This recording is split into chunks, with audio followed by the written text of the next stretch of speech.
রাঙা আলু খেতে ভালো না লাগলে এইভাবে একবার রাঙা আলুর চাট বাড়িতে বানিয়ে দেখতে পারেন। প্রথমে দুটো রাঙা আলুকে এরকমই খোসা ছাড়িয়ে চৌকো পিসে কেটে নিতে হবে। তারপর গরম জলের মধ্যে দিয়ে 7 থেকে 8 মিনিট রাঙা আলুগুলোকে সেদ্ধ করে নিতে হবে।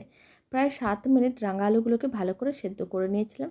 ভালো করে সেদ্ধ করা হয়ে গেছে, এবার রাঙা আলুগুলোকে তুলে নিতে হবে। কড়াইতে অল্প একটু দিতে হবে সর্ষের তেল, তার মধ্যে দিতে হবে অল্প একটু হিং আর দিতে হবে অল্প একটু গোটা জিরে। হালকা করে একটু ভেজে নিতে হবে। এবার আমি দিয়ে দিচ্ছি বেশ কিছুটা পরিমাণ কারি পাতা। কারি পাতাগুলোকেও হালকা করে একটু ভেজে নিতে হবে। আর দিয়ে দিলাম এর মধ্যে সেদ্ধ করে রাখা রাঙা আলু, আর আমি দিয়ে দিলাম অল্প একটু কুচনো কাঁচা লঙ্কা, আর দিয়েছি আমি বিট লবণ। সমস্ত কিছু ভালো করে মিশিয়ে নেওয়ার পরে এখন 1 চিমটির মতন হলুদ গুঁড়ো দিলাম, এতে কালারটা ভালো আসবে।